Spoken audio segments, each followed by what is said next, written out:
to start our new chapter that is called motion. Now motion का क्या मतलब है ये मुझे आपको बताने की जरूरत नहीं है. अभी मैं ऐसे यहां पे खड़ा हूं, I am eight rest, but now I am in motion, right. तो आप शांति से बैठ के अपने कंप्यूटर स्क्रीन में मेरे वीडियोस देख रहे हो तो you are at rest, but जब आप स्कूल जाते हो तो यू आर इन मोशन. समझ रहे हो बात को स्टूडेंट? देखो मोशन हमारे आसपास हर जगह पे है, इसलिए इस चैप्टर का बड़ा इंपॉर्टेंस है. अब बड़ी से बड़ी चीज देखो दे आर एट मोशन, छोटी से छोटी चीज देखो दे आर एट मोशन. जैसे मैं आपको एग्जांपल्स देता हूं, ये सोलर सिस्टम है स्टूडेंट्स, तो इसमें सारे प्लैनेट सन के अराउंड घूम रहे होते हैं, so they are all in motion. इसमें अगर आप सिर्फ अर्थ की बात कर लो तो देखो अर्थ जो है वो अपने एक्सिस के अबाउट भी घूम रहा होता है, फिर अर्थ के अराउंड मून भी घूम रहा होता है. सो देखो हर चीज मोशन कर रही है और कितना ज्यादा मोशन इन्वॉल्व है यहां पे. अब अगर आप अर्थ के ऊपर आ जाओ तो अर्थ के ऊपर हवाएं चलती हैं तो wind is in motion. Ocean में वेव्स आती हैं so water is in motion. हवा में आपको एरोप्लेन चलता हुआ दिखेगा तो एरोप्लेन इज मोशन. अब ग्राउंड पे आ जाओ तो ट्रेन्स चल रही हैं, कारें चल रही हैं, लोग चल रहे हैं, they are all in motion. आप अपने घर के रूम के अंदर देखोगे तो बहुत सारी चीजें आपको चलती हुई दिख जाएंगी, जैसे फैन इज इन मोशन. आप इस स्क्रीन को देखो तो यहां पर मेरी जो वॉच है उसमें जो नीडल्स है they are in motion, isn't it?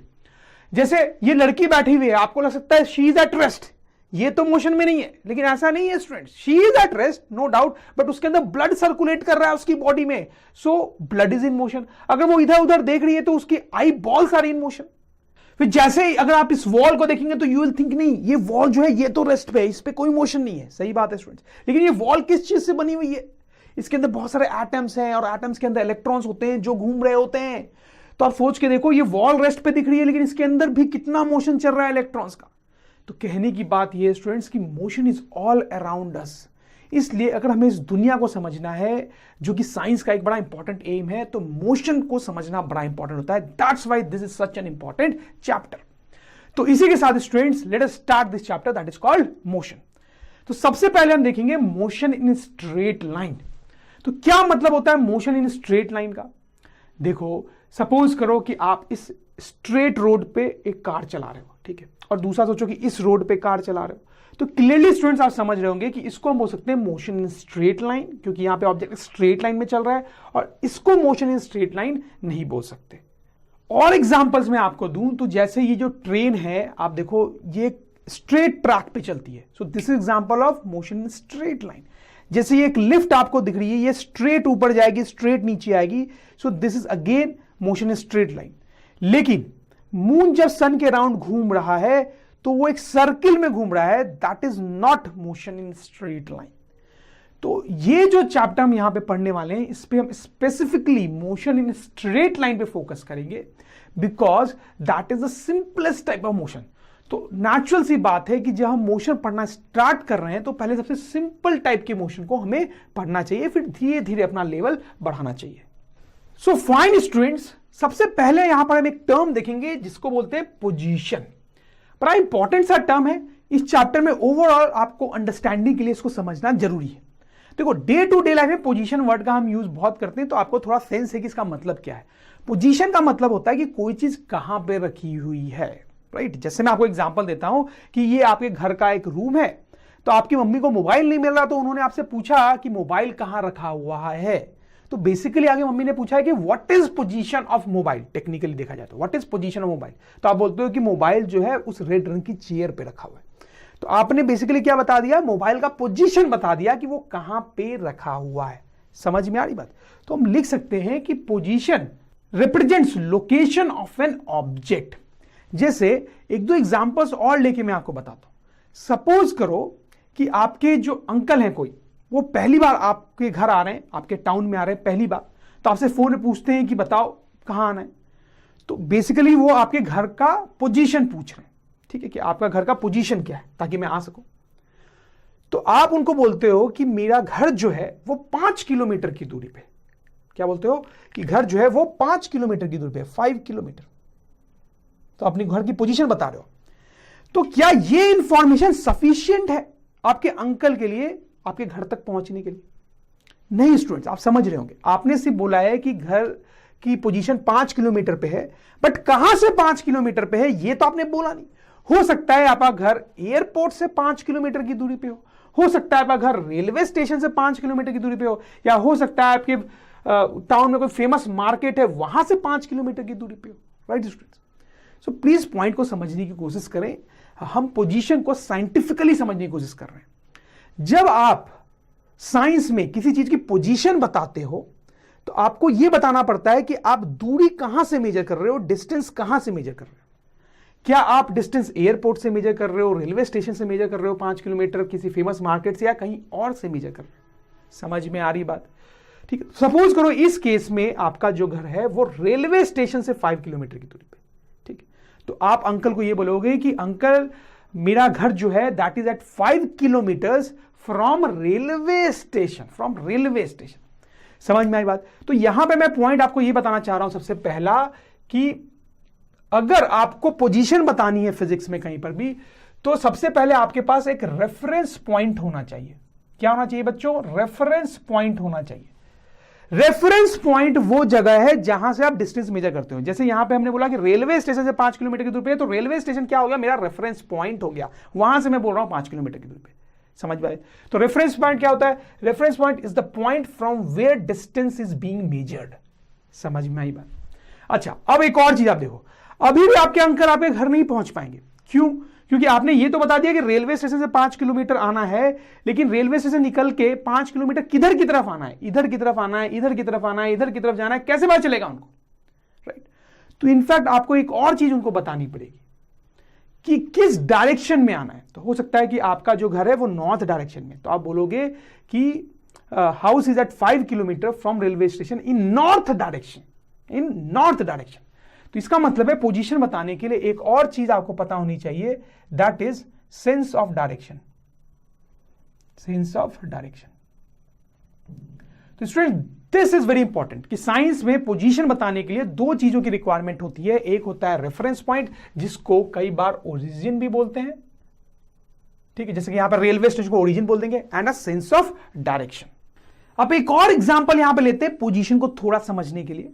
Suppose करो एक क्रिकेट मैच चल रहा है और ये क्रिकेट ग्राउंड है, सचिन तेंदुलकर यहां पे फील्डिंग कर रहे हैं। आपसे कोई क्वेश्चन पूछता है what is the position of Sachin, right? तो क्या आपका आंसर कुछ ऐसा हो सकता है? 2 मीटर? क्या आप इस टाइप का आंसर दे सकते हो कि position of Sachin is 2 metre? Is it meaningful? नहीं स्टूडेंट्स, बिल्कुल ये मीनिंगफुल नहीं है। अभी अभी हमने देखा था कि जब हम पोजीशन बताते हैं तो दो चीजें इंपॉर्टेंट होती है, एक रेफरेंस पॉइंट, एक सेंस ऑफ डायरेक्शन। तो अगर आपने सिर्फ 2 मीटर बोला है तो आपने बताया नहीं ना कि कहां से 2 मीटर। हो सकता है कि सचिन बैटिंग क्रीज से 2 मीटर की दूरी पे हो सकता है बॉलिंग क्रीज से 2 मीटर की दूरी पे हो सकता है पवेलियन से 2 मीटर की दूरी पे हो। तो आपको बताना पड़ेगा।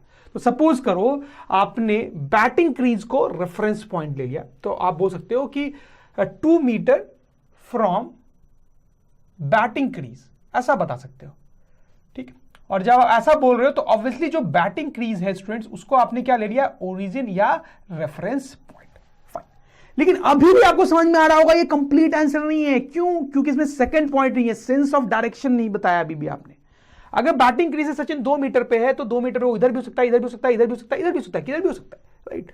तो स्टूडेंट्स आपको बताना पड़ेगा कि Sachin is at 2 metre from batting crease in this direction. इस डायरेक्शन का जो भी नाम है, अभी हमारे पास वो नाम अवेलेबल नहीं है, बट जो भी नाम है हमें बताना पड़ेगा। 2 metre from reference point in this direction, in some particular direction, in some particular direction, ऐसा बताना पड़ेगा, तब जाके पोजीशन की कहानी पूरी कंप्लीट होती है। I hope you get this. Now position in straight line motion. तो आप सपोज करो कि कोई स्ट्रेट लाइन मोशन हो रहा है, जैसे कि एक स्ट्रेट रोड ले लेते हैं हम यहां पर, और एक आदमी जो है इस स्ट्रेट रोड पे चल रहा है। तो ये एक स्ट्रेट लाइन मोशन का एग्जांपल है, ठीक है। ऐसे स्ट्रेट लाइन मोशन में पोजीशन कैसे बताते हैं, उसकी सिंपल सी टेक्निक है जो मैं आपको बताना चाहता हूं। तो देखो, नंबर लाइन आपने मैथ्स में पढ़ा होगा, उसमें एक ऐसी लाइन होती है, उस पर 0 मार्क होता है, 1 2 3 4 -1 2 3 4, इस तरह से मार्किंग होती है, पढ़ा है ना मैथ्स में। वो हम यहां पे यूज कर सकते हैं। देखो क्या होता है कि मैथ्स में जो चीजें हम पढ़ते हैं, कई बार वो चीजें साइंस में यूज हो जाती हैं, जिससे साइंस पढ़ना आसान हो जाता है। तो वही यहां पे भी होने वाला है। नंबर लाइन जो आपने मैथ्स में पढ़ा है उसको हम साइंस में यूज करने वाले हैं। तो देखो हम क्या करेंगे, इस रोड पे आप एक नंबर लाइन टाइप बना लोगे, ठीक है। फिर उस पे आप किसी पॉइंट पे आप चाहो तो 0 मार्क कर दो, ठीक है। फिर 1 मीटर की दूरी पे आप 1 मीटर मार्क कर दो, ठीक है। फिर 2 मीटर की दूरी पे आप 2 मीटर मार्क कर दो, वैसे 3 मीटर मार्क कर दो, वैसे 4 मीटर मार्क कर दो, वैसे 5 मीटर मार्क कर दो, वैसे आप और आगे भी मार्क कर सकते हो। फिर उसी तरीके से जीरो के दूसरे साइड आप मार्क कर सकते हो -1, -2, -3 एंड सो ऑन। समझ में आ रही बात? अब बड़ा सिंपल सा काम हो जाता है। आपका जो आदमी है वो स्ट्रेट लाइन मोशन कर रहा है। अब कभी भी वो किसी भी जगह पे हो सकता है। तो सपोज करो कि जो आदमी है वो किसी टाइम यहां पर है। तो अब अगर आपसे पूछा जाए कि आदमी की पोजीशन बताओ, ठीक है, तो क्या पोजीशन बताएंगे स्टूडेंट्स? आप बोलेंगे कि आदमी की जो पोजीशन है that is equals to 3 metre, that is equal to 3 metre, क्योंकि वो 3 पे खड़ा है। तो बोलेंगे उसकी पोजीशन सिंपली क्या होगा? 3 मीटर। वैसे स्टूडेंट्स अगर सपोज करो आदमी जो है वो इस पॉइंट पे यहां पर खड़ा है, तो आप उसकी पोजीशन क्या बताएंगे? बड़ी सिंपल है स्टूडेंट्स, आप उसकी पोजीशन बताएंगे, बोलो बोलो 1 मीटर। समझ रहे हो? उसी तरीके से अगर आदमी इस पॉइंट पे खड़ा है तो उसकी पोजीशन आपसे पूछी जाए तो आप बताओ क्या बोलेंगे? ठीक है, तो this is 1 metre, 2 metre, 3, 4, 5 metre, तो हम बोलेंगे आदमी की पोजीशन इज 5 मीटर। तो देखो अगर इस केस में आप देखो तो कितना आसान हो गया है आदमी की पोजीशन बताना। अगर आदमी यहां पे खड़ा है और आपसे उसकी पोजीशन पूछी जाए तो आप क्या बताएंगे? 0, क्योंकि वो ओरिजिन पे खड़ा है, 0 वाले पॉइंट पे खड़ा है, तो हम बोलेंगे उसकी पोजीशन 0 है। उसी तरीके से अगर आदमी जो है सपोज करो यहां बीच में कहीं खड़ा है, ठीक है, बीचों बीच यहां पे खड़ा है, तो आप उसकी पोजीशन क्या बोलेंगे? समझ रहे होंगे आप स्टूडेंट्स? That is 1.5 metres. ठीक, उसी तरीके से नाउ वेरी इंटरेस्टिंगली अगर आदमी इस साइड खड़ा है, सपोज करो इस पॉइंट पे खड़ा है, तो उसकी पोजीशन क्या बोलेंगे? वो -2 मार्क पे खड़ा है, इसलिए आप उसकी पोजीशन बोलेंगे, क्या बोलेंगे? -2 मीटर। समझ रहे हो बात को? उसी तरह से आदमी अगर और आगे खड़ा है तो जिस पॉइंट पे है वो आप उसकी पोजीशन बताएंगे, इधर और इधर खड़ा है तो आप माइनस में उसकी पोजीशन बताएंगे। तो अगर कोई ऑब्जेक्ट स्ट्रेट लाइन में मोशन कर रहा होता है तो उसका पोजीशन इस तरह से नंबर लाइन के हेल्प से बहुत आसानी से बताया जा सकता है। समझ रहे हो बात को? अच्छा, यहां पर मैं आपसे एक और चीज पूछना चाहूंगा। सपोज करो आपसे एक क्वेश्चन पूछा जाता है। क्या क्वेश्चन है? कि बोला जा रहा है कि कोई कार जो है वो एक स्ट्रेट लाइन रोड पे मूव कर रही है, स्ट्रेट लाइन मोशन कर रही है, तो अगर उसका पोजीशन पॉजिटिव है, तो हमें बताना है कि कार कहां पे होगी। अगर उसकी पोजीशन जो है वो निगेटिव है तो हमें बताना है वो कार कहां पे होगी, और अगर उसका पोजीशन 0 है तो हमें बताना है कि वो कहां पे होगी।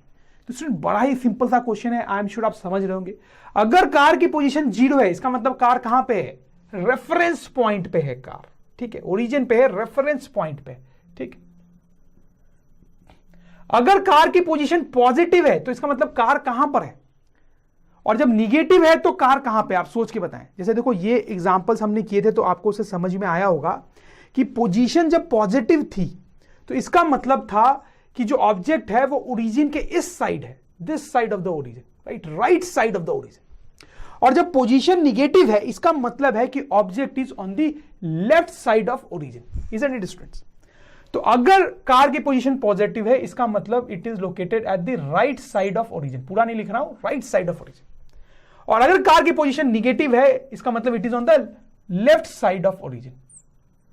समझ रहे हो ना? फाइन। सो अब मुझे बताओ कि पोजीशन बताने के लिए जो हमने बात की थी कि 2 चीजों का इंपॉर्टेंस होता है, एक है रेफरेंस पॉइंट और दूसरा सेंस ऑफ डायरेक्शन। तो ये जो पोजीशन बताने का तरीका है, क्या इसमें ये दोनों चीजें का ख्याल रखा जा रहा है? बिल्कुल रखा जा रहा है स्टूडेंट्स। देखो ये जो ओरिजिन हो गया ये तो हमारा रेफरेंस पॉइंट हो गया, तो इस पॉइंट का तो ख्याल रखा ही जा रहा है। और सेंस ऑफ डायरेक्शन भी है। कैसे सेंस ऑफ डायरेक्शन है? जैसे देखो अगर पोजीशन पॉजिटिव है, तो पता चल रहा है कि डायरेक्शन ओरिजिन के राइट साइड में, और अगर पोजीशन निगेटिव है तो पता चल रहा है कि डायरेक्शन जो है वो ओरिजिन के लेफ्ट साइड में। तो जो साइन है प्लस और माइनस वो एक्चुअली सेंस ऑफ डायरेक्शन दे रहा है। तो सेंस ऑफ डायरेक्शन कहां से मिल रहा है students? Positive and negative sign of position से। समझ में आई बात आपको? अब आगे बढ़ते हुए कुछ और टर्म्स देखेंगे, वेक्टर्स एंड स्केलर्स। ध्यान से देखिए इन दोनों टर्म्स को, आपने शायद पहले नहीं देखे होंगे, थोड़े कॉम्प्लिकेटेड टर्म है, तो बहुत डिटेल में हम यहां पे नहीं देखेंगे, शॉर्ट में देखेंगे जितना हमें यहां पे जरूरी है। Vectors, VECTORS, scalars, SCALARS। देखो स्टूडेंट्स, जब हम फिजिक्स पढ़ते हैं तो बहुत सारे टर्म्स की बात करते हैं, जैसे अभी हम काफी देर से एक टर्म की बात कर रहे हैं, that is position, isn't it? ठीक है, तो पोजीशन के बारे में बहुत कुछ हमने समझा। फिर और भी बहुत सारे टर्म्स होते हैं, जैसे होता है फोर्स, फिर जैसे मान लो टेम्परेचर, फिर जैसे एक और टर्म में ले लूं तो मास। तो ऐसे बहुत सारे टर्म्स होते हैं जो हम फिजिक्स में बात करते हैं, और भी आगे कई सारे टर्म्स देखेंगे। तो देखो, पोजीशन की हमने बात की थी, और पोजीशन एक ऐसा टर्म था जिसमें डायरेक्शन का इंपॉर्टेंस था। हमने कई सारे एग्जांपल्स देखे और आपको एकदम क्लियर हो गया होगा कि डायरेक्शन का इंपॉर्टेंस था, इसमें डायरेक्शन का इंपॉर्टेंस था। अच्छा, अब देखो फोर्स की बात करते हैं।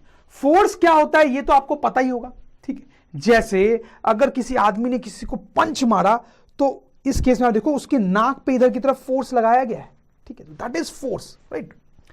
तो फोर्स जो एक क्वांटिटी है, एक चीज है, उसके लिए भी डायरेक्शन का बड़ा इंपॉर्टेंस होता है। जैसे एक डोर है, इसके ऊपर पुल लिखा हुआ है।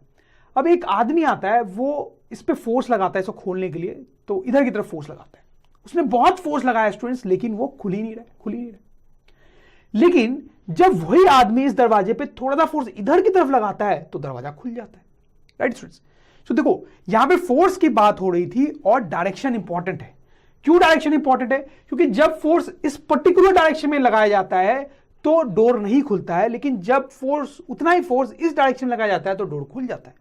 मतलब फोर्स के लिए भी डायरेक्शन इंपॉर्टेंट है। आप किस डायरेक्शन में फोर्स लगाते हो उस पर बहुत मैटर करता है कि क्या होने वाला है। समझ में आ रही है आपको बात? तो when we talk about force, direction is important.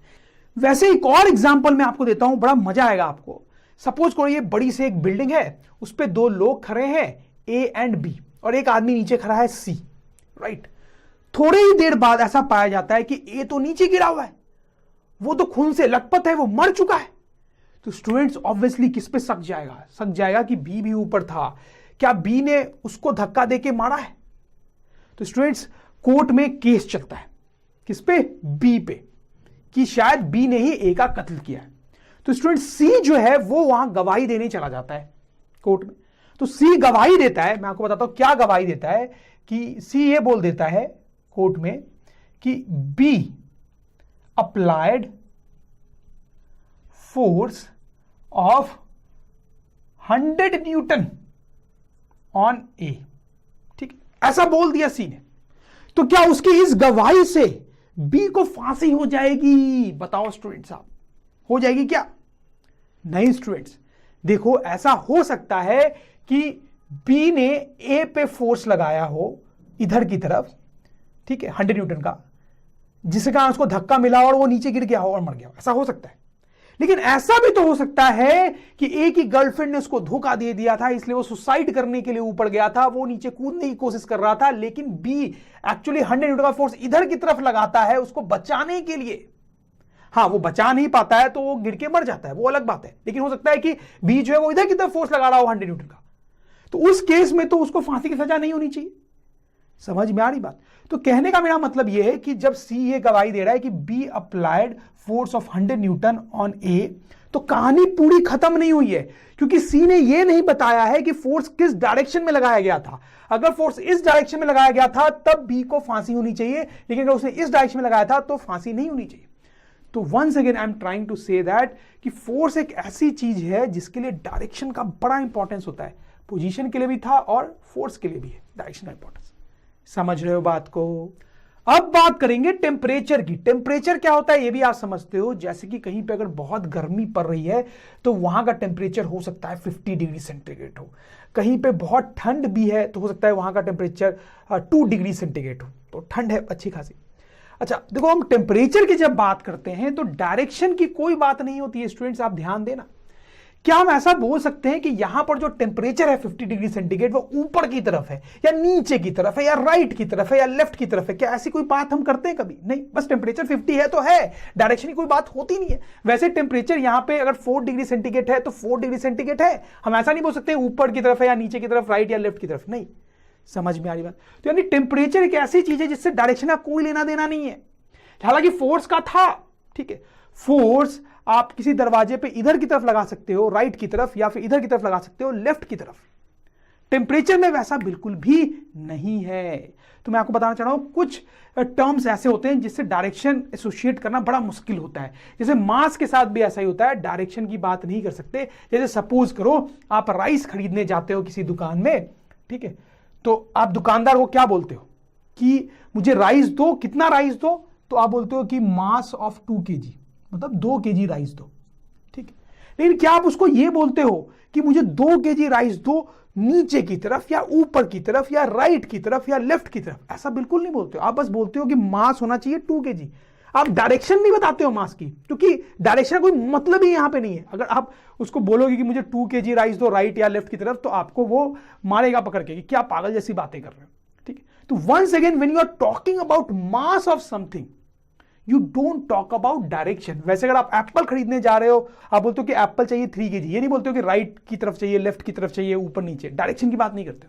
So that is what I am trying to tell you, students. There are some terms in science where for whom direction is very important, and there are some terms for whom direction is actually not important. आपको समझ में आई होगी मेरी बात, I am sure. तो ऐसे जो terms हैं जिनके लिए डायरेक्शन बड़ा इंपॉर्टेंट होता है, उनको हम बोलते हैं वेक्टर्स। क्या बोलते हैं? वेक्टर्स। और ऐसे टर्म्स जिनके लिए डायरेक्शन इंपॉर्टेंट नहीं होता है, उनको क्या बोलते हैं? स्केलर्स। समझ में आई बात? तो स्टूडेंट्स हम डिफाइन भी कर सकते हैं कि vectors are terms which have direction, scalars are terms which do not have direction. समझ रहे हो ना? तो बहुत ज्यादा इंपॉर्टेंट नहीं है हमारे लिए, बट थोड़ा सा पता होना चाहिए ताकि आपको ये चैप्टर आगे बड़े अच्छे से समझ में आए। थोड़ी सी और बात करेंगे इन सारी चीजों की, तो थोड़ी अंडरस्टैंडिंग आपकी और डीप हो जाएगी। ऐसे आपको काम की चीज तो समझ में आई गई है। जैसे पोजीशन की बात करते हैं, तो सपोज करो ये 1 डायमेंशनल मोशन का केस है, हमने नंबर लाइन बना रखी है यहाँ पे, और बात करते हैं पोजीशन की। तो अगर सपोज करो कि जो ऑब्जेक्ट है या आदमी जो है वो अगर यहां पर है +2 मार्क पे, तो स्टूडेंट्स हम उसकी पोजीशन क्या लिख सकते हैं? हम लिख सकते हैं कि उसकी जो पोजीशन है दैट इज +2 मीटर या सिर्फ 2 मीटर, राइट। और अगर आदमी -2 वाले मार्क पे है, तो उस केस में हम उसकी पोजीशन लिखना चाहें तो क्या लिखेंगे बताएं? उसमें लिखेंगे -2 मीटर, ठीक। अच्छा, यहां पर ये जो पोजीशन लिखी गई है उसको दूसरे तरीके से भी लिख सकते हैं। जैसे इसको लिख सकते हैं पोजीशन को 2 metre towards right, 2 metre towards right. और इस केस में जब -2 मार्क पे है, तो हम लिख सकते हैं position is 2 metre towards left. इस तरह से भी लिख सकते हैं। मतलब इस तरह से लिखना भी सही है और इस तरह से लिखना भी सही है। देखो मैं आपको समझाता हूं कि मैंने आपको बताया था ना कि पोजीशन के लिए डायरेक्शन इंपॉर्टेंट होती है, और उसका जो प्लस, यहाँ पे प्लस लिखा नहीं हमने, लेकिन नहीं लिखा है तो इसका मतलब है, राइट। तो यहाँ पे प्लस साइन और माइनस साइन जो है वो एक्चुअली डायरेक्शन का सेंस दे रहा है। पोजीशन प्लस है, इसका मतलब बताया जा रहा है कि पोजीशन 2 मीटर पे है right of origin. Position minus है, मतलब बताया जा रहा है कि position is 2 metre left of origin. तो यहां पर आप एक्सप्लिसिटली राइट या लेफ्ट लिख नहीं रहे हो, लेकिन साइन से ऑटोमेटिकली पता चल जा रहा है। तो रादर आप ऐसे भी लिख ही सकते हो कि 2 metre towards right and 2 metre towards left. इस तरह से भी लिख सकते हो। तो यहां पर आप देखो क्या हो रहा है, पोजीशन जो 2 मीटर आप बता रहे हो दोनों ही केस में, that is actually magnitude of position. उसको बोलते हैं मैग्नीट्यूड ऑफ पोजीशन। जो नंबर आप बता रहे हो पोजीशन में, वो मैग्नीट्यूड कहलाता है। और ये जो आप बता रहे हो that will be called direction of position, मतलब टुवर्ड्स राइट या टुवर्ड्स लेफ्ट। तो क्योंकि पोजीशन एक वेक्टर क्वांटिटी है, तो उसके पास मैग्नीट्यूड भी होता है, डायरेक्शन भी होता है। जैसे और एग्जांपल ले लेते हैं फोर्स का। तो जैसे ये आदमी अगर इस डोर पे फोर्स लगा रहा है, ठीक है, 10 यूनिट्स का, तो हम बोलेंगे कि force is equals to 10 units, और इधर की तरफ लगा रहा है टुवर्ड्स राइट। तो स्टूडेंट्स ये 10 यूनिट्स यहां पे क्या हो गया? ये मैग्नीट्यूड ऑफ फोर्स हो गया है। और टुवर्ड्स राइट जो है वो क्या हो गया? डायरेक्शन ऑफ फोर्स हो गया है। समझ में आ रही है आपको बात, राइट। वैसे स्टूडेंट्स बात कर लेते हैं टेम्परेचर की। जैसे यहां पर अगर टेम्परेचर 40 डिग्री सेंटीग्रेड है, तो हम क्या लिखते हैं? Temperature equals to 40 degree centigrade, ठीक है। यहां डायरेक्शन की बात नहीं होती है, यहां पे सिर्फ और सिर्फ क्या लिखा जाता है? मैग्नीट्यूड। शॉर्ट में लिख रहा हूं, सिर्फ और सिर्फ क्या लिखा जाता है? मैग्नीट्यूड। उसी तरह से मास की अगर बात करनी है, स्पेस ज्यादा नहीं है हमारे पास, थोड़ा सा यहां पे आप बना लो, ठीक है। तो 2 kg राइस है अगर हमारे पास, तो हम क्या लिखते हैं कि mass of rice is equals to 2 kg। 1 second यहां पे डायरेक्शन की बात नहीं होती है, ठीक है। और ये जो 2 kg है वो क्या कहलाएगा यहां पे, मैग्नीट्यूड। तो पॉइंट ये है कि जब हम बात कर रहे हैं वेक्टर्स की, वेक्टर जैसे क्वांटिटीज की, तो उसमें मैग्नीट्यूड भी मेंशन किया जाता है और डायरेक्शन भी मेंशन की जाती है। लेकिन हम बात कर रहे हैं टेम्परेचर या मास जैसी चीजों की जो कि स्केलर्स हैं, तो सिर्फ और सिर्फ क्या मेंशन किया जाता है, मैग्नीट्यूड, ठीक है। जो नंबर वाली चीज है उसको क्या बोल रहे हैं, मैग्नीट्यूड। समझ में आई बात। तो कई बार ऐसे भी लिखा जाता है क्या, कि vectors are quantities having both magnitude and direction, scalars are quantities having only magnitude and no direction। तो आई होप वेक्टर और स्केलर की कहानी आपको क्लियर हुई होगी।